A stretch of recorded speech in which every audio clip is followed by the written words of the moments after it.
Soviet desire to get this aid to help them destroy these weapons is not all because they worry they'll be used against the United States. They worry it will be used against them. The Ukraine has a significant number of nuclear warheads on their landmass. They declare independence tomorrow, Mr. President. They nationalize, in effect, all those weapons that are now on their territory. They become an instant nuclear power, Mr. President, with a government we know not of, in circumstances we cannot contemplate, and, Mr. President, at least for the Russian Republic and other republics, a new dimension with which they have to deal. In the context of a civil war or anything approaching that in the former Soviet Union, Mr. President, I do not find it reassuring to know that there are a number of tactical nuclear weapons, from nuclear landmines to artillery shells, that are sort of floating around the landscape there, Mr. President.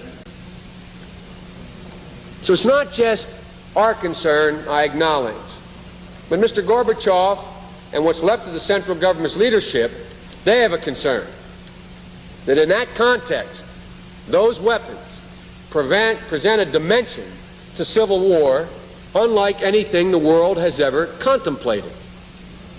Moreover, Mr. President, Mr. Gorbachev has called for early negotiations of a START II treaty that would cut the current START levels sharply, so that reductions begun under START I would continue without interruption to just a few thousand at most, the precise level to be determined by negotiations between our governments. We have an important long-range task, Mr. President, that is to negotiate these lower levels. But, Mr. President, I want to again, as I yield, thank Senator Nunn and thank Senator Lugar for being willing to underscore for all of us at this moment that although we have a long-range task, we have an urgent task to help the Soviet Union get the reduction started and to accelerate the process of actual weapons elimination. Mr. President, the question before the Senate, the question put to the Senate by the Nunn-Lugar Amendment, is whether, having won the Cold War, we are willing to join with our former adversaries to eliminate the Armageddon arsenals to which the Cold War gave genesis. Or do we do nothing, hoping the Soviet arsenal will somehow safely disappear without our involvement?